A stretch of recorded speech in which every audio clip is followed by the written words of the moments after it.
Hello everyone, I'm Replay Ty Heretic, and welcome back to Monster Hunter 3 Ultimate. In the last episode, we started doing guild quests in Moga Village, and in this episode we're going to continue with these quests by starting with the bottom two quests, Golden Fish Opportunity and Sunken Treasures. Now for the first quest, this is going to be primarily fishing, and if you remember from the last episode, I went ahead and made some golden fish bait with what I had on me. So we're actually going to use that along with the golden fish bait we get in the quest to be able to catch all three of them, which is a very wise move to do. Also, I seem to have forgotten to pick up herbs. I'll do that in the quest. So, another thing I forgot to note in the last episode was I forgot to mention how the weapon works, how the sword and shield work, like how everything is in this game. Primarily when you play Monster Hunter, you cannot gather anything when you have your weapon out. So I cannot gather anything unless my weapon is on my back. So I will show you right now by having my weapon out right now, my bow, and as you see, if I try pressing the A button, it'll just do a strike, which is the melee move for the bow. I cannot gather from these points unless it is holstered, so make sure that your weapon is holstered. It's primarily a good idea to kind of master this ability early on. It might sound stupid in this context, but later down the line when you're cutting off... sorry. But later down the line, when you're cutting off monsters' tails and everything, and breaking off limbs and getting shiny drops from them, it's a very good skill to have to quickly see something shining on the ground and to be able to divert your attention from attacking to being able to pick it up while the monster is stunned.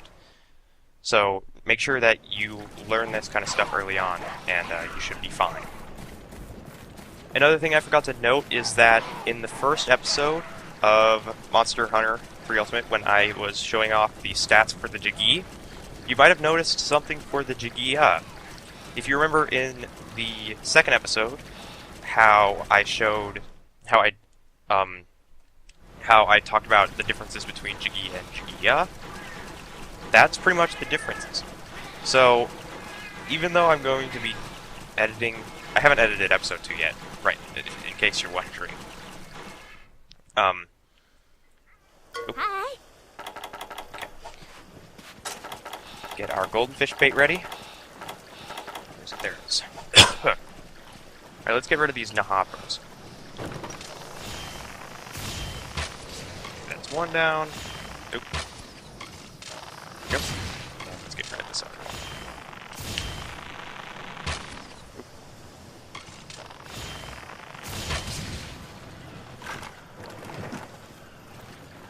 Where was I again? Oh, right, talking about Jigia. We'll continue that after we fish. So the way that fishing works in this game is if you press Y while having a specific bait selected, you will throw that bait out into the ocean. And for this quest, you need golden fish bait to catch golden fish. Golden fish is an account item in this game, and turning it in will net you a lot of money. Wait for the bobber to go down, and then press A to catch a fish. On occasion, you might actually catch 2 fish at once, so keep that in mind. It's a rare occasion. I've had it only happen once, but it's an interesting thing. You can also catch small golden fish without the need of bait, but that's an item that you can actually keep in your inventory at any point, and you have to manually sell it. Golden fish, on the other hand, are account items. You have to sell these. Well, they automatically sell them when you turn in a quest. And we only need 3 golden fish to do this. Golden fish bait is made when you combine mega fishing flies and snake bee larvae. I'll show you where to get those real quick after we catch this fish. There we go. Got it. That's our 3rd golden fish. Each time you catch a golden fish, it will use one of your baits. Alright, so... Wow, I keep saying alright, so I need to work on that. So we're going to real quick go show you where you can catch mega fishing flies and snake bee larvae. The mega fishing flies are in an odd place, but you can just as easily find the snake bee larvae without much hassle. You just gotta find a honey gathering point. I might actually be able to tackle all 4 Moga quests in this episode, because they're all very minor. Like, only one of them is actually a hunting quest. The others are all gathering. Actually, no. 2 of them are... They're hybrids, I should say. 2 of the quests that I was going to do in one episode were going to be quests where you have to hunt monsters, and then you have to get specific items from them. But these but these 2 quests are just gathering stuff. Alright, so you keep... Wow, that was actually a lucky first shot. So you just go to these points, and on occasion, you will get a snake bee larva out of it. You can get them in most areas in the most gathering points for honey in the game, so you shouldn't have to worry about that much. And you can go to Area 4, and go to the feline camp that's in this place. You will find a gathering point for bugs. Stand up. Let's catch this. Wow, what is... Wow, okay. And with that, we get our mega fishing fly and our snake bee larva. You combine the 2 together, you have a 90% chance of getting a golden fish bait. Now, without much more delay, we should go turn in this quest. I was actually incredibly lucky this episode. Can't wait for that to run out.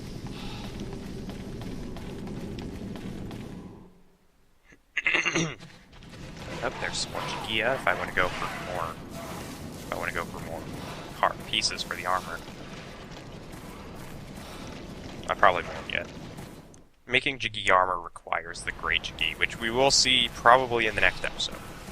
And if not, then after that. I'm actually going to speed up the process of the quest. I'm going to see if I can't just catch... I'm going to see if I can't just get Kelby horns from these. Because I know that Kelby horns are a resource that you can use to pick up... that you can use to make horns. It might sound kind of, you know, redundant, use horns to make horns. There are specific horns you can make in this game that are helpful. The 4 horns that I know about are the Health Horn, Armor Horn, Demon Horn, I think that's the name, and the Antidote Horn. Each of these does their own respective things. The Health Horn will restore health about as much as, I think, an herb, pretty much. The Antidote Horn will cure poison. The Armor Horn will increase your defense, and the Demon Horn will increase your power, or attack. The horns get destroyed or break after a while. However, they are useful, although they will take up an inventory spot.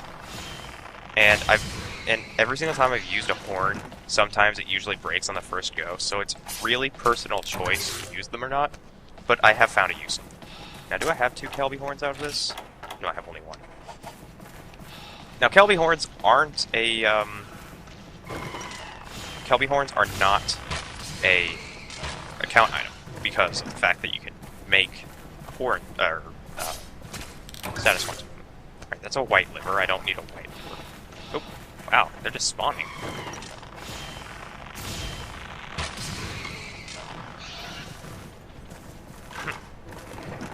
Interesting. There we go. There's our second Kelby horn. Might as well, you know, streamline the process of this. I don't think red coral stone is an account item, though. That, as far as I know, isn't. Let's go back to camp and turn in this quest for the golden fish. Now, golden fish are worth a lot. They are worth, I'd say 1,500. I'll show it off in post. I'll bring up the stats for how much they are. Also, if you are a bow gunner, then you will constantly have to catch fish, because some specific fish are crucial items to make specific ammos with.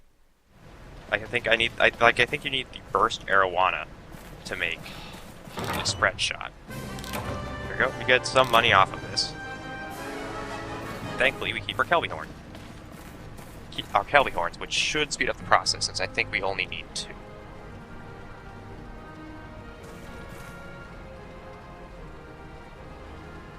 I just gotta wait for this quest. There we go. Alright. It's really weird doing this series because I've had the 3DS version for about 5 months now, and the entire time I had the 3DS version, I was always thinking like, this is probably going to be the LP that will break me if I ever do it. And I actually planned on getting a capture card, but apparently the person that makes the capture cards don't do them anymore. So sadly, that's something that will be long gone for a while. It's a damn shame too, because I actually wanted it to do LPs on various games. I was considering actually Fire Emblem Awakening. Alright, let's see here. Let's sort that. Right, we don't need the golden fish bait. We don't need these in our inventory. We do need the Kelby horns though to streamline the quest. Now you might notice that I'm actually not actually getting herbs yet, because at this point in the game you don't need herbs because you're not hunting anything super crazy. Right, let's do the Coral Stones quest. This will show you that there are gathering points underwater, and yes, there are specific items that are underwater exclusive. There are specific herbs, like airweed, and you can mine. There are mining points down there as well. So, just remember that. All you people. Oh yeah, if I didn't show this off, I want to say that I didn't show this off. That's a shortcut from the home area to Area 9, so you don't have to walk around. It's a great shortcut if you just want to get there and go in. Are monster guts items? Because I can streamline it with these as well. Oh yeah, I'll probably just do this all in editing, because I feel like I'm just correcting myself too much. Alright, can I just kill you? Now, these are... If I could remember these things' names, and actually hit them. There we go. Well, I got one. Well, the monsters you see in the water are sharks. These things down there. They are aggressive. Just a warning. You do need them to make specific weapons. Like, I actually think you need them to make a switch axe variant. The volt axe, I think, perhaps.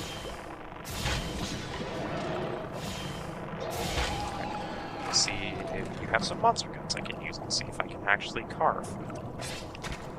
No hydro, but this is a 2-carve. Yes, monster guts. Perfect. Are these account items? Yes, they are. Okay. Well, that answers my question. Now, let's find some resource points. Here we go. I think these are gathering points for coral stones. Yep. Also, any air bubbles you see rising out of the water, those are oxygen points. If you're running out of air, which again is indicated on the bar to the left of my name, then you can go to those points and instantly refill your air. Which is valuable because you do not want to stop. You sometimes don't want to surface, and sometimes you don't want to waste the time on going or using an item like an oxygen tank. Or an oxygen supply, I should say. You don't want to do that, because sometimes you might be in the middle of the hunt and that might ruin your day. Oh, hello! Hello, frame perfect syncing. I'm just gathering ow! I'm just gathering stuff. Leave me alone. Hello. Do you not notice the camera? I'm recording here. Okay, there's another gathering point. To our below? To our below. I think each point here will give us 2 red coral stones. And I think there are 4 points here, But if there aren't, then there is another point in Area 11.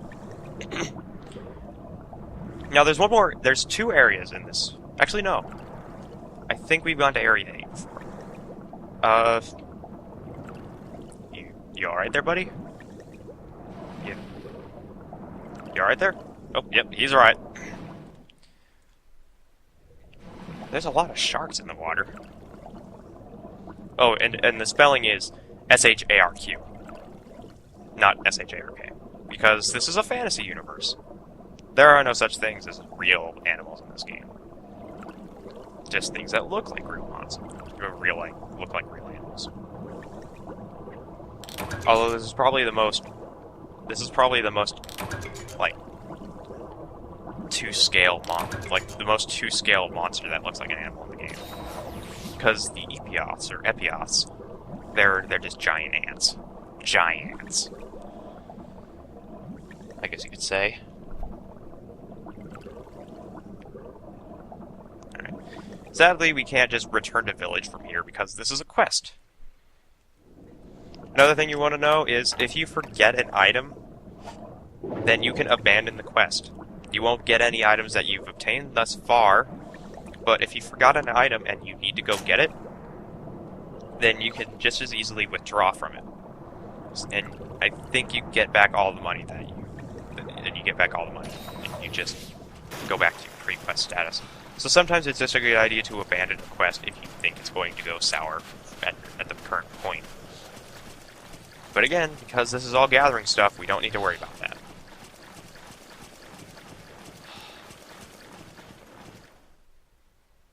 "17 minutes? Yeah, we can cover all the quests in this episode. The rest of the quests.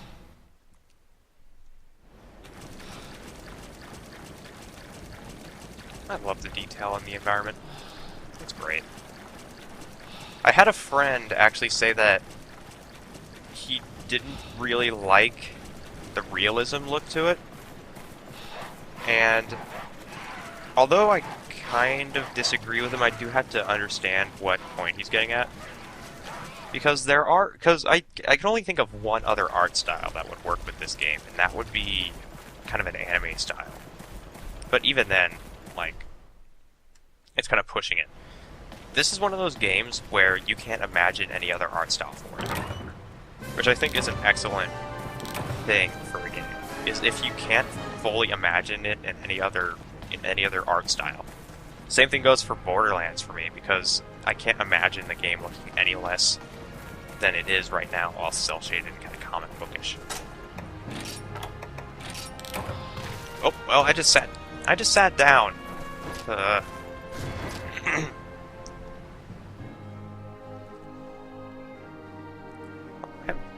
I'm nearly having a coughing fit this episode. Wow. Okay, there's some iron ore, some aqua glow jewels, some honey. Alright. This is going great.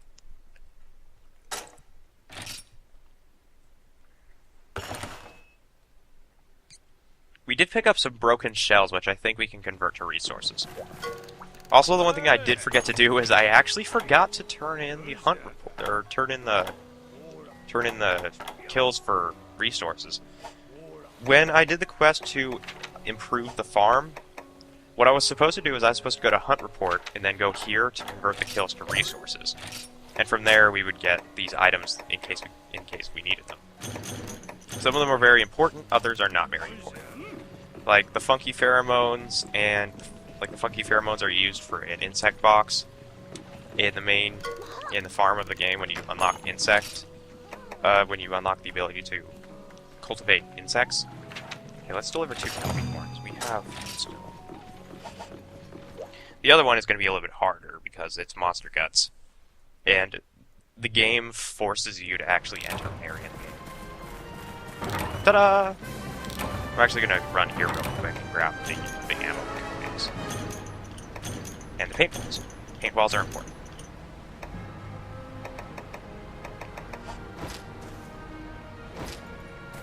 Now, if you actually do the quest normally, there are a lot of Kelpie. Like, a lot.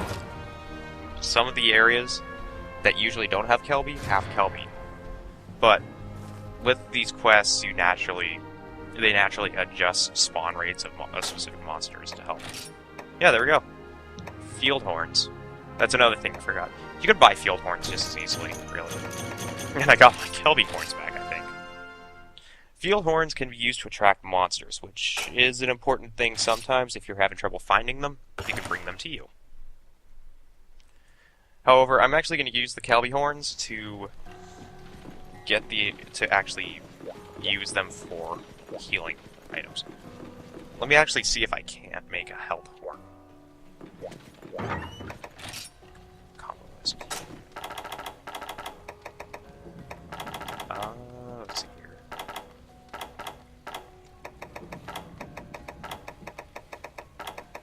Tranquilizers.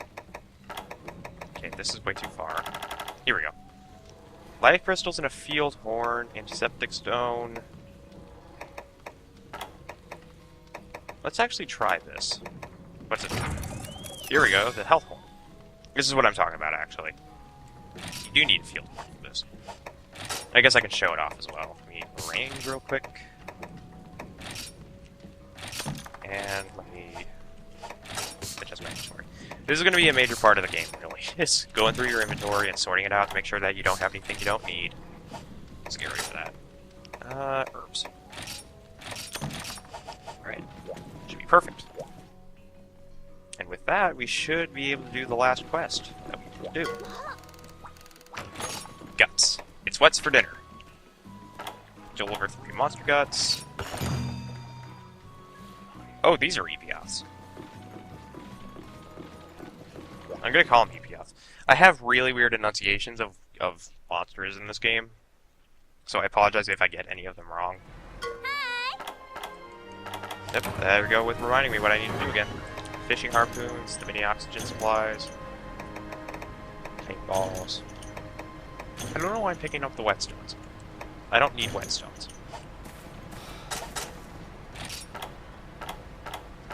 Oh, crap. I forgot to put away the ammo that I can't use, because high music and bow. And I do have poison coatings, but this specific bow cannot use poison coatings unless I put decorations in to enable the use of poisons. Or to enable the use of poison coatings.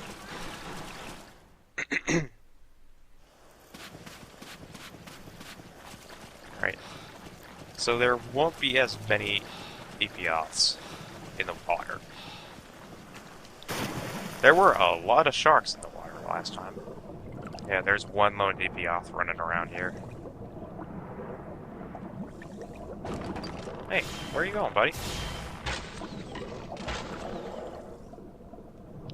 Once your shots go a specific distance, they seem to just kind of disappear.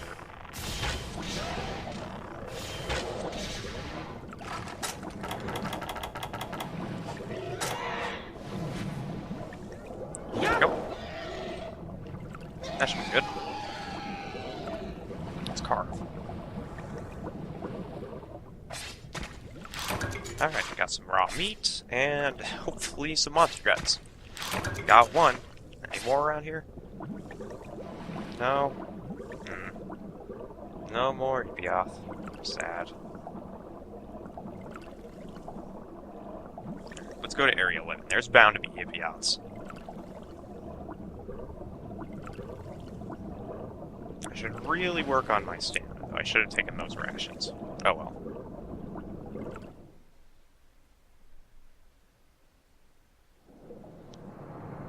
There's some Epiaths. At least that's what we needed. That's good. Well, okay, that's not an Epiath. That's not an Epiath.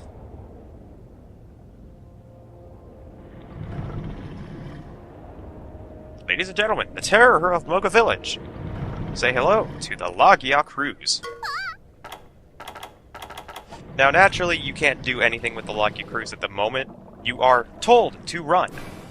So I'm gonna do that. Also, during the break, like I said I was going to do, I adjusted the panels. So the one thing that you would notice if you were using, say, a Pro Controller playing this, is that you would have a monster indicator on the top right above the map. You actually would have seen it in the first two episodes as well.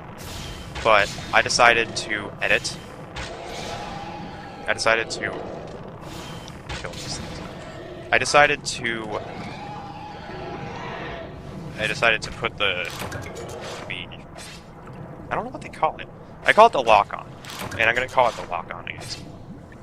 I put the lock-on the bottom, on the gamepad screen. I also put the signal buttons there as well, and I decided to go with the combo list and item pouch because they are important. Alright, do I have 3 monster guns? Perfect. Now naturally, if you do take your time, which sometimes based on carve rates you will have to be here a while, the Lagiacrus will come here, and you will be able to face his wrath.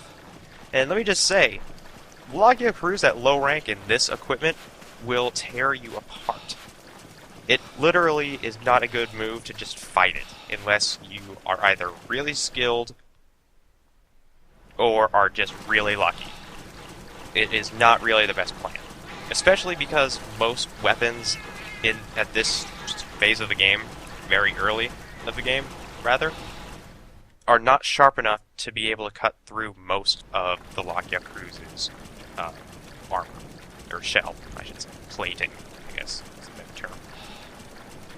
So we do have our monster guns, so we're just gonna leave. That's all we came here to do, that's all we're going to do. Later down the line, when you do experience monsters in quests, it's probably a wise idea to take them out. And I will go into further detail with this later, about why it's important to kind of do this. Nope, some monster guts. Also, the one thing I decided to adjust, which I didn't mention earlier, the one thing I adjusted is I have the sound effects on max, but I have the music lower. That's because I don't really like the music overpowering the game, so I decided to reduce it so that it's properly balanced. It's just how I prefer it. Returning the supply items. Quest complete. I think in third portable it's quest clear. Can't remember. Ooh, a lot of hydro hides. And mystery bones. And paint berries. That's good. That's good. I need paint berries. Paint berries are used to make paintballs, which you can use to mark monsters and be able to find out their position on the map. It's an important item. They're actually pretty important. Thankfully, because we're using a bow, or if you use a bow gun, you also have this capability. You can fire just paint shots, and they have the same effect. And it looks as though our hunting fleet has returned. Aye. Aye. I don't care. Here we go. Perfect.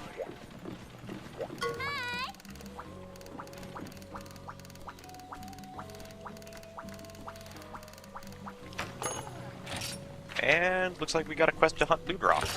So it looks like we will get a hunting quest in after all. By the way, if you go to the fishmongers now, you will be able to send the hunting fleet off to do stuff for you. At the very start, you will only have one area available, but later down the line, you will be able to unlock other areas. We need money, so we're actually going to send them off to Dark Waters, and we're just going to see them back in 2 days. In the original Monster Hunter, in Monster Hunter Tri, I should say. In Monster Hunter Tri, this episode's going to run a little long anyways, just so I can do this one quest and finish off the Star 1 quest. In Monster Hunter Tri, the game cycled in half days. So each trip you took to Moga Woods, or each quest you did, would only take half a day. And naturally, this was kind of encumbering because the hunting fleet and everything still took that same amount of time that they do now. So currently, if it was in Monster Hunter Tri and we were doing this, then the hunting fleet would return after either 4 quests or 4 ventures in the Moga Woods. They did speed up this process though in 3 Ultimate by making it so most of these hunts take place during the day, and in high rank, most of the stuff takes place during the night. Oh yeah, meet the Luderoth. The Luderoth are aquatic creatures, and pretty tough too. Naturally, these guys are really good at swimming, so their armor is also good at swimming. So you will improve in your swimming capabilities, and I believe oxygen, which will allow you to breathe underwater for an unlimited amount of time. Because the oxygen skill has a +10, or an oxygen at +10 means endless oxygen, so you don't have to look for air supplies constantly. Now, naturally, these guys are fairly aggressive, and they also have a new thing that we haven't experienced yet. Ow. Stop it. They have the ability to give us a blight. These enemies, or Luderoth, have a water blight, which will make us expand stamina faster. Oop.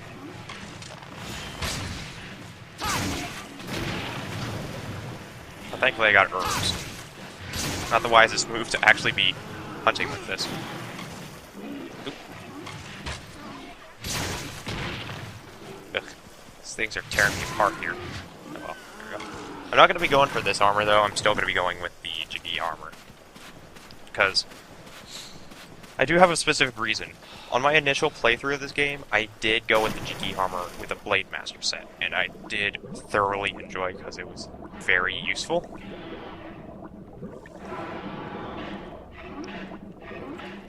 Well, now you get to see their aquatic capabilities as well.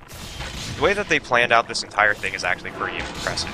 Like, not a lot of games do actually show you how monsters operate in both areas, if possible. Not a lot of games will actually kind of just introduce you naturally. Like, there are no more monsters, there are no more Luderoth up in the area, but we saw them coming out of the water. So, why not check the water? And naturally, there's one, just one, under the water, so you're not overwhelmed by a bunch of Luderoth.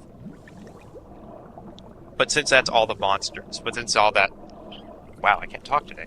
Since that's all the Luderoth in the area, in this area, 3 above water and 3 underwater, you go exploring to find more. And naturally, in the next area, you have multiple Luderoth. There's not a lot of games that will naturally introduce you to concepts. So I guess this game is actually pretty impressive for actually being able to do that. And doing it in such a way that you actually barely notice. Like, I actually didn't notice until recently, while talking, actually, that they did this in such an interesting way. Because when you first play this, and you're like, well, okay, I saw them coming out of the water, so there must be a lot more in the water. So you go in the water, and, well, you know, there's more in the water. And then you kind of just shrug it off, because this quest only requires you to hunt 6 of them.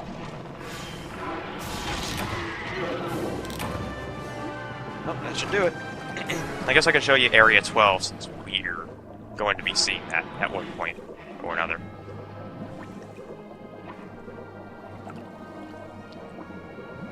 But yeah, I'm always interested in seeing how games pull off that kind of stuff, like just naturally showing you how a game operates, or how a game's concepts operate.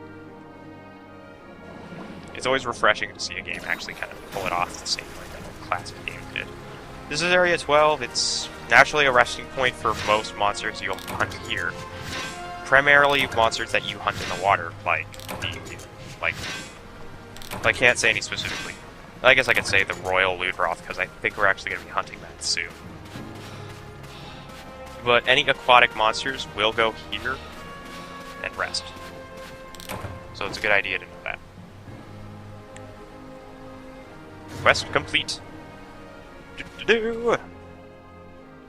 Alright. What do we get out of this? Hydra hides, raw meats, aquaglow jewels, immature sponges, a bunch of other resources that are good. Yep, that should be fine. Get Save my progress. Perfect. Aha! So you might be wondering who owns this ship.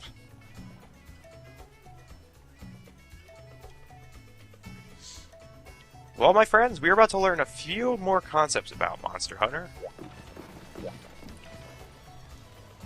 in the next episode. I might as well cut it off now because we've been going on for 36 minutes. In the next episode, we'll find out who the itinerant cook is and who this Argosy captain is. If you like this video, please give it a like. If you want to know more about this game or are having trouble with something, feel free to leave a comment and I will respond to it with as much information as I possibly can for you. And if you really like my videos, then feel free to subscribe. I'm going to update this hopefully on a constant basis. But until then, I'm ReplayTy. How did I mess up my outro for the first time in like the longest time? Damn it. I'm ReplayTy Heretic, and I will see you in the next episode.